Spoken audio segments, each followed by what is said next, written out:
2018. Welcome for tonight meditation and Dharma talks. How's everyone have a wonderful Thanksgiving so far? Enjoy eating? Too much. So tonight we talk about section 27 and 28. Stephen, can you read both of the section and try to explain it? One attains the way after letting go of attachments. The Buddha said, a person who follows the way is like a floating piece of wood that courses along with the current. If it does not touch either shore, if people do not pluck it out, if ghosts and spirits do not intercept it, if it is not trapped in whirlpools, and if it does not rot, I guarantee that the piece of wood will reach the sea. If students of the way are not deluded by emotion and desire, and if they are not caught up in the many crooked views, but are vigorous in their cultivation of the unconditioned, I guarantee that they will certainly attain the way. Okay, thank you. So this section talk about to attain the ways by, if you attain the way, you have to let go of attachment. So here we talk about this many type of attachment, right? The first is we attachment to our emotion.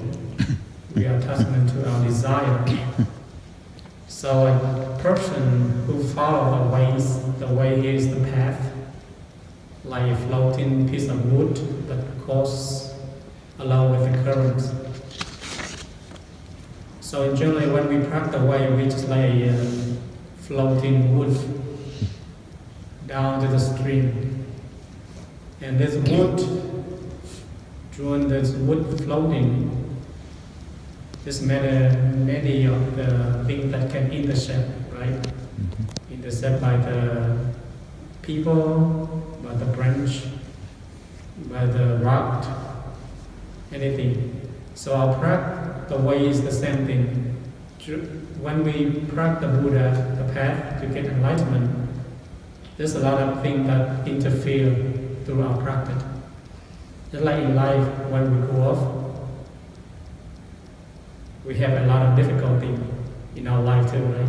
Through our path. From the day we born until the day we die. Through the path, there's many difficulties happening around us. So the practice, path of the way is the same thing. So just like one of the Buddhas said that, in the Sutra, the Buddha said that being a monk or nun or the person who practices the way is like against the stream. We walk against the stream. A lot of things we try to pour. But if we don't practice, we go through the stream. So it's nothing. We see nothing happen to us. Right? So when you walking against the stream, it's very difficult. So through our practice, spiritual, calm, peace, to get enlightenment, there's a lot of things during that happen to us. So the first thing we have to realize that we're not trapped in a whirlpool, right? If we want to reach the wood, we want to reach the freedom land, we have to not join our ways, not too much attachment. So like when you become practitioner, your main direct is to straight direct to practice. Not on the way and you see, oh, this is beautiful, stop right here. Oh, this is nice, I will stop here. Right? We tend to stop here and there and learn.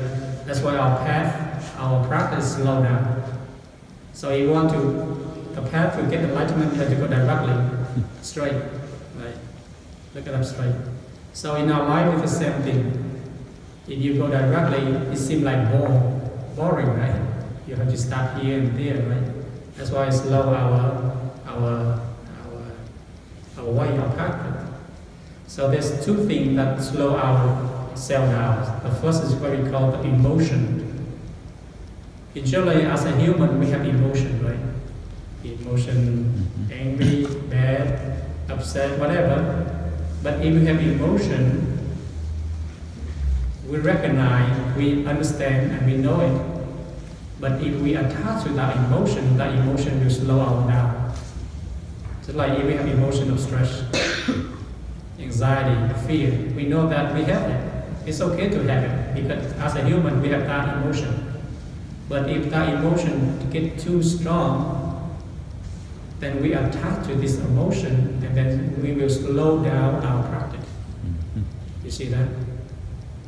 It's like when we get angry, we get upset, right? If we know that we have angry, we have upset, and we have to find a way to contemplate and to deal with the emotion, then we will overcome it. But if you don't have no path, no ways, then you cannot overcome. And then you'll be depressed, you get anxiety, you get fear, and some people get kill themselves, use drug, alcohol to overcome this emotion, right? Because sometimes our emotion is too strong, we cannot control it. That's why we have to meditate. We need friendship. We need a person that we trust, so we can able to share with them, and then they can give us some idea. Most young students today, young people today, they don't have no one to trust. When they have this emotion so strong, they do drug, alcohol, or use other stuff, substance to overcome this. So that's why the emotion, here he talks about the emotion and the desire of views and thought. Right? The first is the emotion of desire, emotion of views. I mean, we believe that we are right. Everyone has their own views, right? If you accept your own view right and the other people are wrong, then you will get an argument, right? We always think that we are right, right? That's why we have a what? We have the ego, right? Other people say these views, everyone has their own views, right? Because we live in what we call duality world. Nothing is perfect. Everyone has their own views. So that's why the first thing we have emotion and desire of view, and then thought, right? We are attached to our thought. So sometimes we think that our thinking is right, other people think it is wrong. And then when we attach to our thinking right, then we get an argument, we can fight, we don't listen to other people. So that's why the Buddha advised us to open our minds widely. Don't accept or reject other people's ideas, but open to see their views, their point of view. So whatever best fit for you, you accept it. If for me the view is right, but for you is wrong, don't accept it. Right? So that's why we study everything. We have to open mind, not to close our mind. Right? If you study the way, the path, and you close your mind, then you will not learn anything because you attach to your knowledge. Right? When you attach to your knowledge, then you don't want to learn other people's views. So that's why, be a child or be a mom, we have to listen mother or children views, right? Because everyone has their own thought, thinking, right? So that's why we have to get rid of this emotion and the desire of views and thought. The second, emotion and desire of ignorance. We all have ignorance, right? Because we have ignorance, that's why we have this body, this mind, this ego, right? If we are not ignorant, then we are already awakened already, become a Buddha already, right? So that's why the reason we come in this world is because we are ignorant. We are delusion. And when we have this attached to this body, and then we attach to this thinking, this view, right? So that is the true emotion. We have to look deeply into it and to realize, right? So that's why the Buddha say here, we have to cultivate the way, the path, but not, sometimes we have what we call crooked view. Crooked view, right? What is crooked view? Crook. It's a view of what? Well, the wrong views? Yes, it's like wrong view. Just like you always think that you are right. but other people say that is wrong, then you are attached to that view. Just like you walk in the night with no light, you step on the road, and you thought it's snake. That's a right view or wrong view? That's a wrong view, right? Because you don't recognize, and then when you open the light, it's like, this is a road, it's not a snake, right? The light represents our wisdom. When we have wisdom, we see everything clearly. But if we don't have wisdom, we think, this is a snake. We see by imagination, see by our emotion, our thought, right? So that's why very important that we have to open the mind to listen. That's why we say, open the mind to listen all sentient beings. Right? Because everyone has their own views.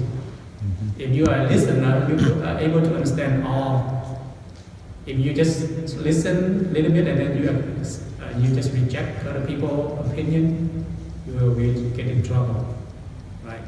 Like a wife or husband, they always have an argument because of what? They disagree. Yeah, they disagree.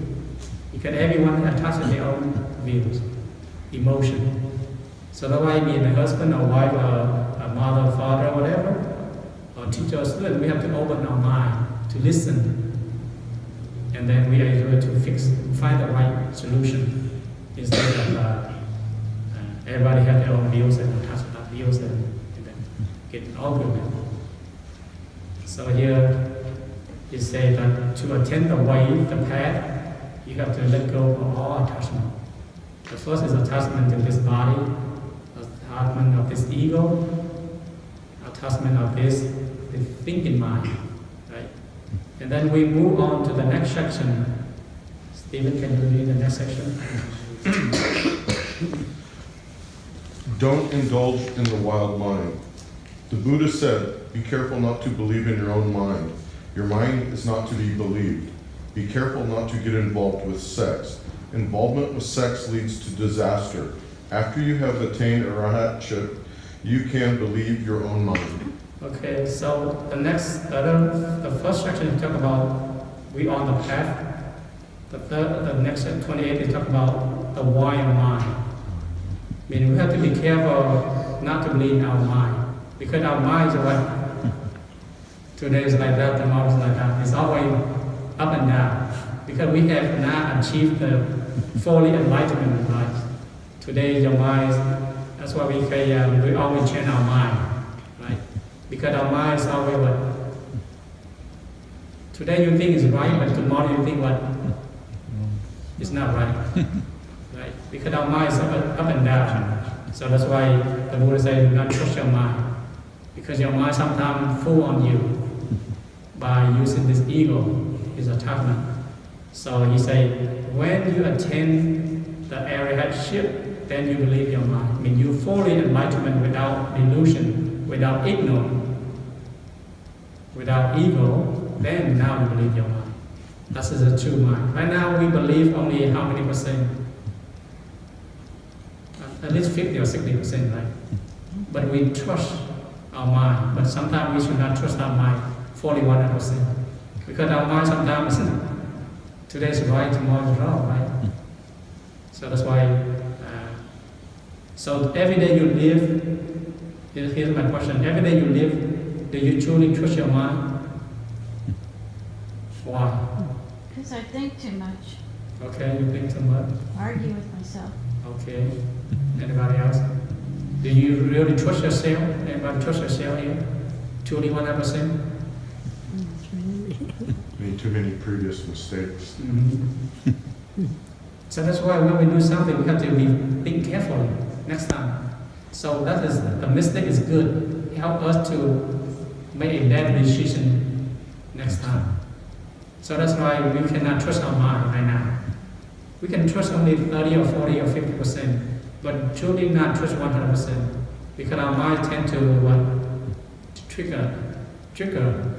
Because we are fully not attain arahantship, I mean fully enlightenment yet. Not fully get rid of this ignorance.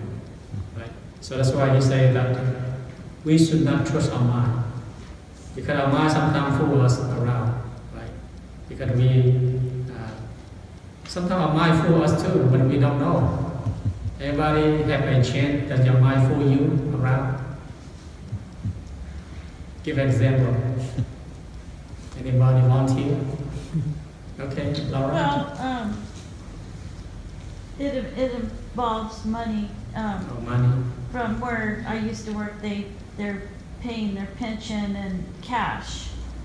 And what if it doesn't get, what if it gets lost in the mail? What if it, what if till, I mean, working myself up really not good. And then it came in the mail and it was transferred and everything was fine and it all worked out. But that, I mean, the whole month of, whatever. Fighting with your mind. Yeah, I was just going crazy because the what ifs, but it turned out fine. It's okay. It's okay, it came through smoothly, everything happened just great. But I spent a lot of time worrying about it. So sometimes we too overreact, right? Yeah, Because the overreact. problem is small and we make bigger. Yeah, Okay, everybody have that experience? Do we all, your mind always fool you around? Yes, sir. I think sometimes when you're expecting to hear from somebody or you haven't talked to them in a while, you start wondering why, and sometimes you can put some negativity in that or doubt, and if you just wait, things would be just fine. Or your mind puts this picture that, oh, well, maybe something I said was wrong, or maybe something I did was wrong, and when you confront that person, all your thoughts were absolutely wrong, and everything is just fine. Okay. Anybody else? Do you trust your mind? Yes? Well, I just think what he was saying too, when we're not living presently, then we have all this anxiety and we just make stuff up. Just fear, and it's just the way we are. Is it that's the way we are, or is it the monkey mind Yeah. trying to fool you? You worry about things, and why? Yes. Anybody have that problem? When you worry something that's not actually not happen?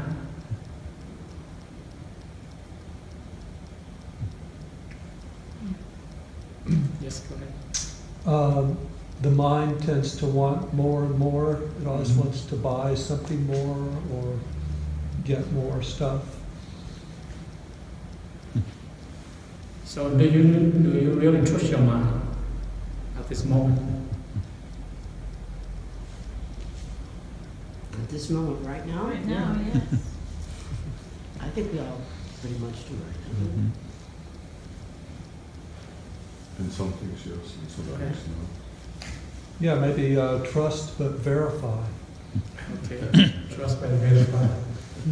That's good. So that's why we have to be careful. Trust, but we have to do what? Double check. Yeah, double check. Otherwise, we just trust and then we do it and then it's a little problem. Because we are not fully, truly perfect enlightenment. Our minds thinking, sometimes we think it's right, but it will change. Right?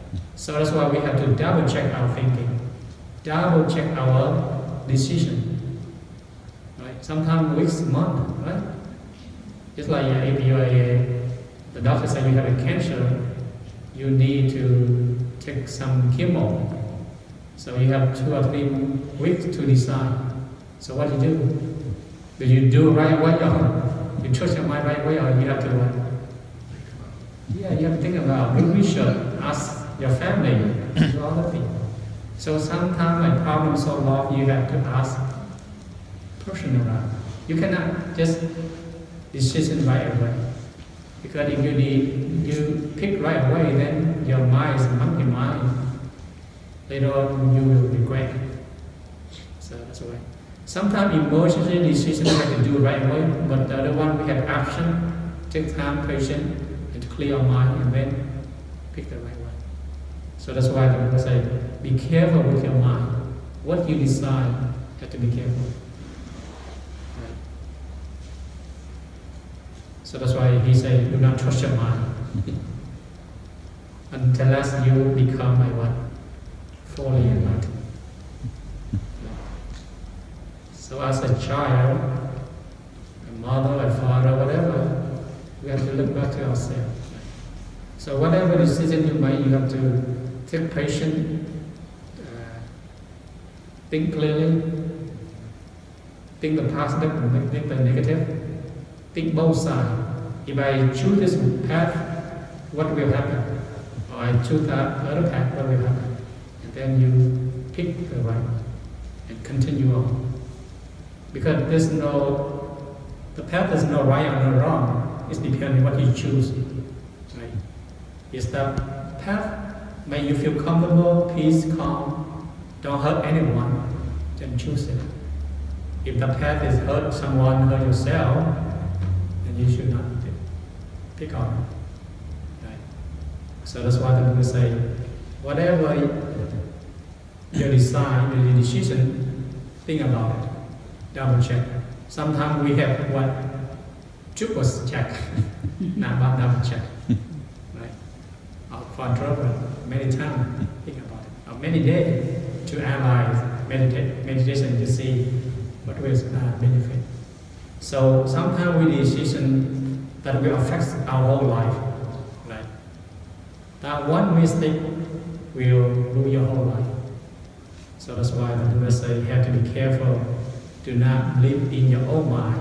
Your own mind should not believe until you reach the state of nirvana, the state of arahantship, the state of stillness. Then you believe in your mind. So this is the lesson very important. Don't indulge in the wild mind. Right? The wild mind is the thinking mind. Always analyze, always thinking, always this and that. Right? So this is a good lesson to learn. So whatever, like we make some kind of decision, we have to ask. Like children, when we make a decision, we have to ask the parent, because the parent have more experience. They have more mature, right? So we have to be careful. Sometimes we trust our mind too much, it will lead to the wrong way. Okay, we will start right here. Do you have any question about these two sections? Anything that you'd like to share? So how many percent do you believe in your mind? Anybody want to? Are you fully 100% believe in your mind? No. Huh? What'd you say? Can you speak louder? 50. This is everything. See, hear, taste.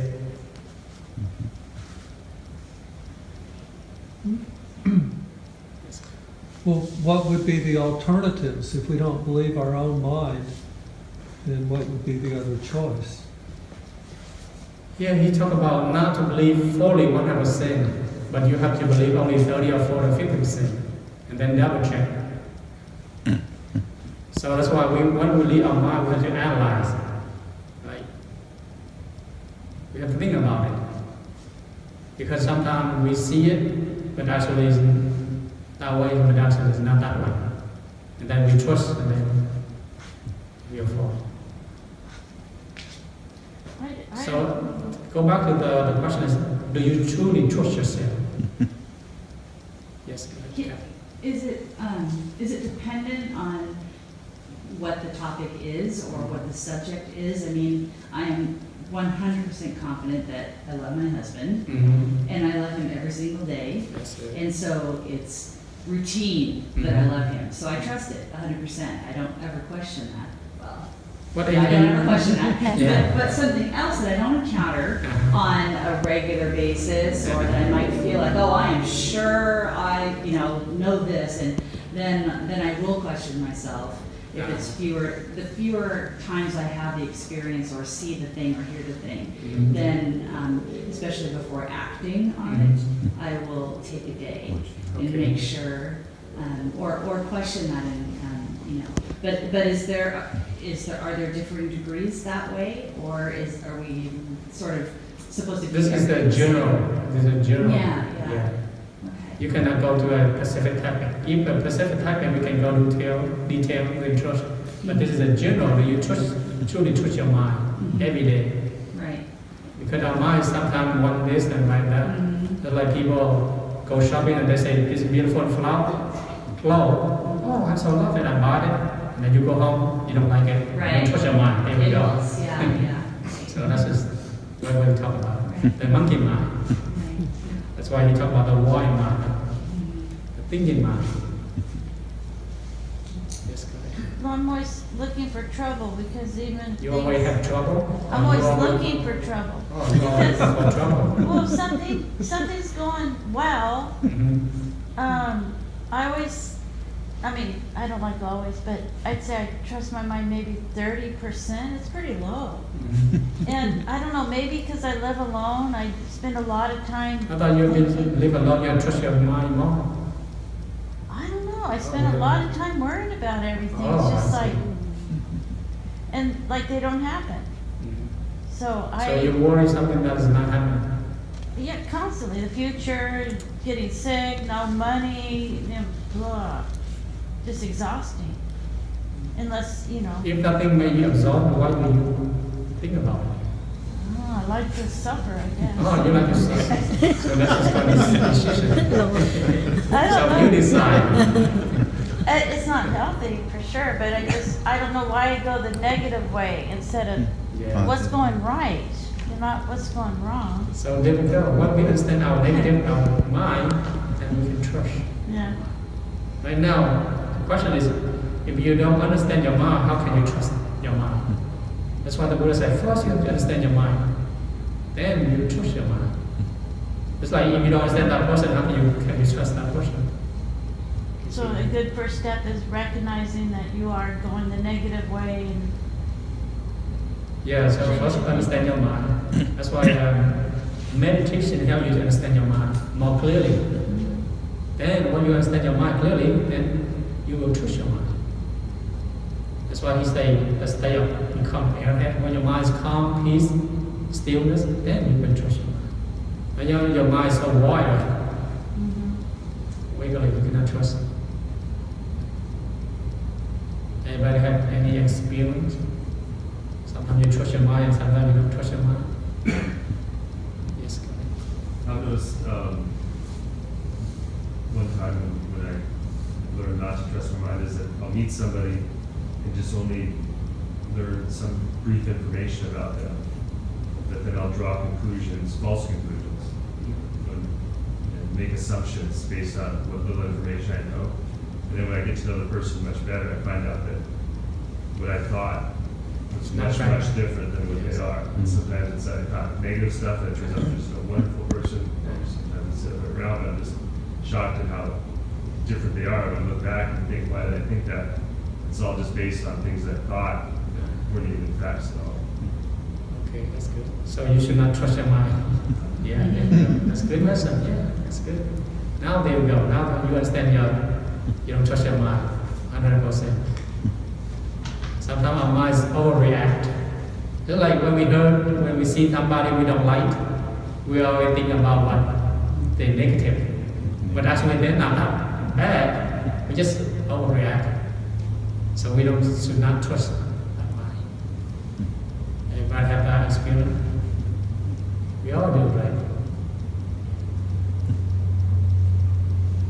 Should the question be, is it that important for us to trust our mind instead of do we trust our mind? Depend on the thing you decide. You should trust or you not trust. You should believe or not believe. Yeah, I think it helps you in your life when you ask, do I trust my mind, and you react to that question that way. Otherwise, maybe the question should be, is it that important for me to trust my mind? And if it's not that important, then do something else. So what is not important? If it's not important to trust your mind, So who uses this mind? Well, when I'm thirsty, I drink the water. I don't Okay. ask, am I really thirsty? Do I trust myself that I'm thirsty? I just drink it, right? Because that's my nature. When I'm thirsty, I drink the water. So I don't ask that question. Okay, that's good. So you just do it with your nature. When you're thirsty, you drink thirsty. When you're tired, you go sleep. When you do whatever this body, this mind tell you to do, you have to rethink. I think I go with the nature, and the next question being asked is, what is the nature?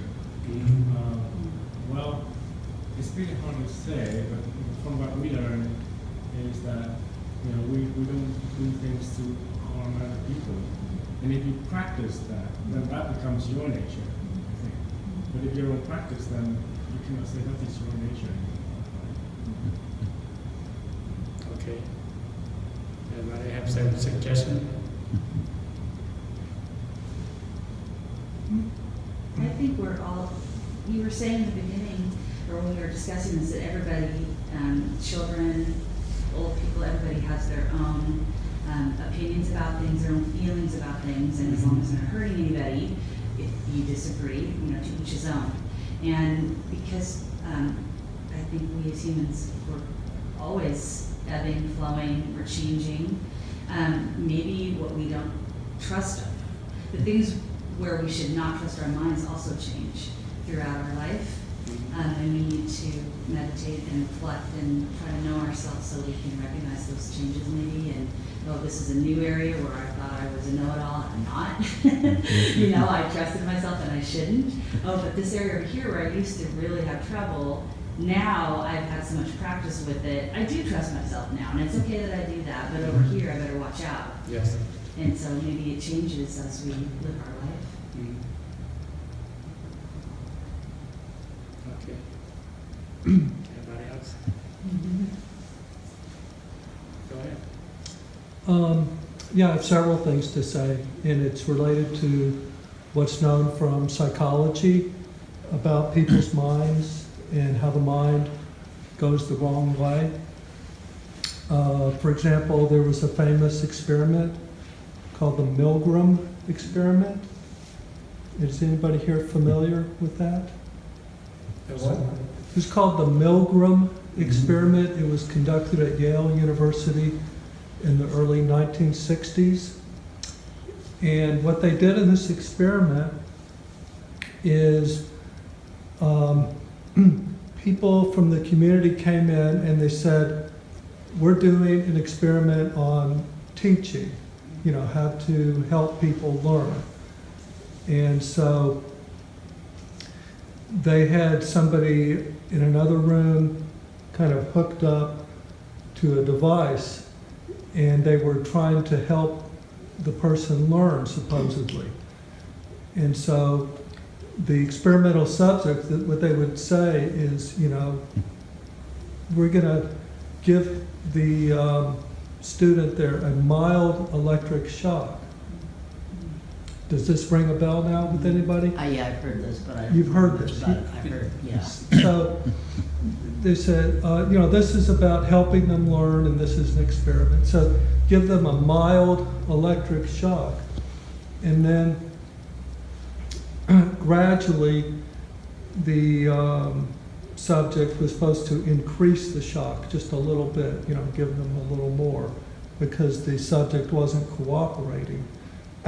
And so eventually about 70% of the people were administering such a large shock that the subject was basically dying. And of course there was an actor, they weren't really dying, but as far as the subject could tell, they were killing somebody. And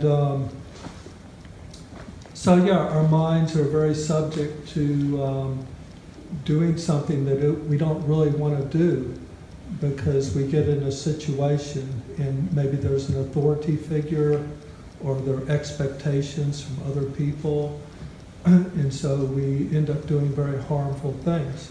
And everybody says, oh, of course, I wouldn't do that, you know, but we would, most of us. That's just the reality.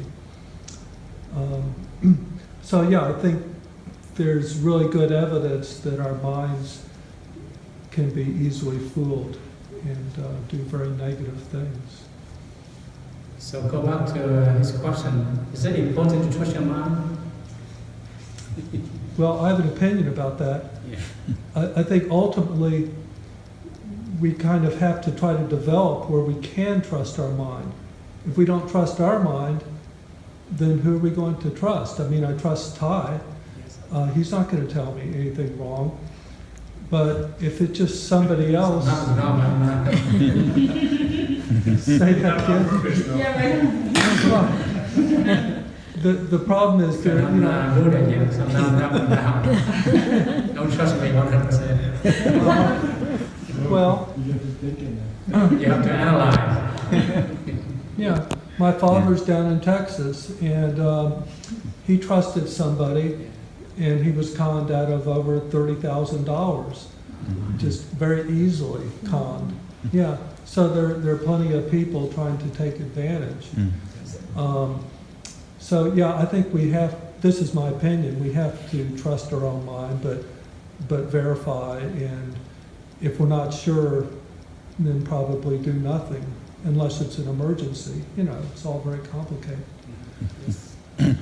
At what point does trust become confidence and then confidence become ego? And how do you separate that balance of trust in yourself and confidence in your beliefs and separating it from the ego of being right or believing that you understand something? Right now we live in duality worlds. The world is not perfect. So we only expect only a certain percent.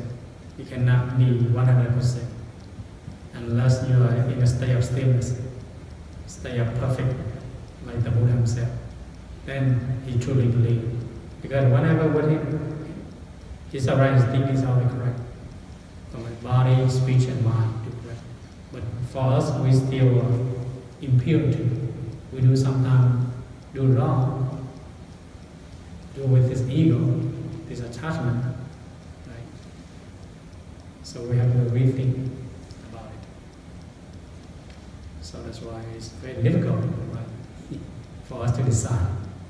But we depend on the base of our experience, based on our study, based on the law of cause and effect, all the things we learn the Dharma, then we apply to that nature.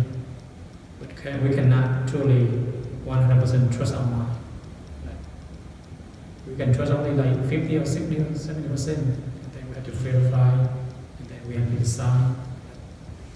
Just like being doctor, immersion, you have to with that immersion, you have to do through your own experience, through your own nature. You say that person or kill that person or whatever. That's immersion. But when you have this option, you have to what? You have to analyze, you have to think, and then you have to talk with your family. You see? So sometimes we have time, we have to analyze, to think. If something happens, we have to make the right decision. So when you have to make the right decision through your own instinct, nature. So sometimes it's difficult. That's why the Buddha said, not truly, fully believe 100% what your mind thinking, when your mind is wired. You talk about wired mind, not stillness, calm mind. So it's really when your mind is wild, Yes, that there you it's go. much more dangerous. Yeah, there you go. Yeah. So don't trust during your wild mind. Because when we have a wild mind, we can do something that crazy. Okay. Anybody have suggestion or anything that you'd like to share through your experience? I would like to mention one other thing from my knowledge related to psychology, and I think it relates to what Michael was saying before. It's how we look at other people. It's a concept called the fundamental attribution error. Has anyone else studied psychology or familiar with that term? Kathy, do you know about that? A bit. Do you want to explain it, or do you want me No, to? you go right ahead. Yeah, this is in social psychology, and they consider this to be one of the most important psychological problems that people have. Again, it's called the fundamental attribution error. And the way it works, when we look at somebody else who's not doing very well or doing something bad, we usually think like that's a bad person, or they're stupid, or something like that. So we tend to attribute other people that there's a problem with their personality. Whereas, of course, if we're doing something bad, then we tend to say, oh, you know, I'm just too tired, or my biorhythms are off, or something like that. So when it's ourselves, we tend to attribute it to the environment, you know, because we consider ourselves to be a good person. And so we say that we made a mistake because there was some environmental effect. Whereas the other person, we tend to attribute it to their personality, like there's something wrong with them. Whereas often, or usually, again, it's because they're too tired, or there's some other stress that we're simply not aware of. So I think part of trusting our mind is developing ourselves more, like coming here and learning more here and learning more in other ways, so that we can trust our mind and be aware of all the mistakes that the mind can make, including this one, the fundamental attribution error. Okay, thank you for sharing. Anybody else? Go home and think about it. Don't have to think about it. I did have a question about the sutra. Okay. In section 27, could you explain, it says vigorous in their cultivation of the unconditioned. And could you explain what more? Usually we have conditioned and unconditioned. Conditioned, you have to depend on, just like when you practice. I need a good person who are guiding me good. I need a place, I need a thing. That's called conditioned. The unconditioned is you don't need all those things. When you are perfectly, everywhere you can practice. It's like conditioned love and unconditional love. Right. So the practice the same. So when we cultivation to the first we need the unconditioned. Then to stay up we don't need condition. Beyond condition we call unconditional. Like now I need to sit meditation certain hour. I need to walk certain hour to calm my mind. Right now my mind calm, I don't need to sit, I don't need to walk. Everywhere else my mind's calm. So that's why we call unconditioned. So the conditioned would be an example of where you have to sit in meditation? Yes, you have to follow that schedule, you have to follow that regular. But when your mind is calm, peace, you don't need that condition anymore. You beyond unconditioned. Like you come here, we need condition. Every Wednesday, you come here to learn. And when you enlightenment, you learn everything, you know everything, you don't need this condition anymore. Then you can trust yourself. Yeah. And you can trust yourself. Trust your mind. Mostly. Mostly. So that's why he's talking about cultivation of unconditional. First we have to become conditioned. And then when we fully, truly enlightenment, then we don't need to become unconditional. It's like first we need conditional love. Right? Then that conditional love to unconditional love.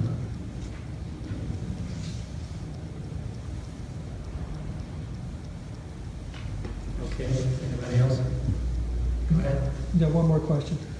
Again, where it says in section 38, 38. We are on section. I'm sorry, 28, I'm sorry. We are not in. Well, it looked like 38. I just can't trust my mind. You're in the next sutra. Yeah, it said involvement with sex leads to disaster. Here he talk about monks and nuns. Right, Yeah, not like people. I'm sorry. that's all right. Because we are monk and nun, we should not involve okay. Yeah. But lay people, family is okay. Usually, Most of the sutra he talk about monk and nun. I understand. Yeah. I just wanted to clarify. Clarify. Thank you. But I think even within family, this is applicable as well, English, they encourage you to be faithful. Yes. Yeah. It's also with talk about sexual misconduct. Yes. The 5 precepts. Mhm. If you have sex out of marriage, it's not good.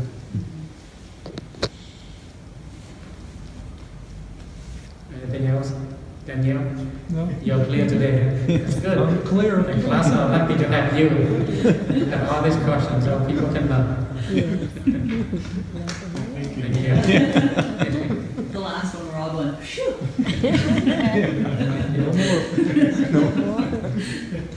Okay, we will recite anything else.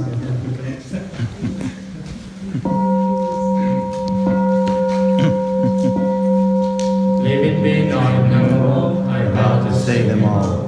Afflictions are endless, I vow to eradicate them all. The Dharma God is unknowable, I vow to strike them off. The Buddha ways them excel, I vow to attain it. I vow to the merit virtues from this repose everywhere, and reach everyone, so that all of us and all living beings will rise to the Buddha way.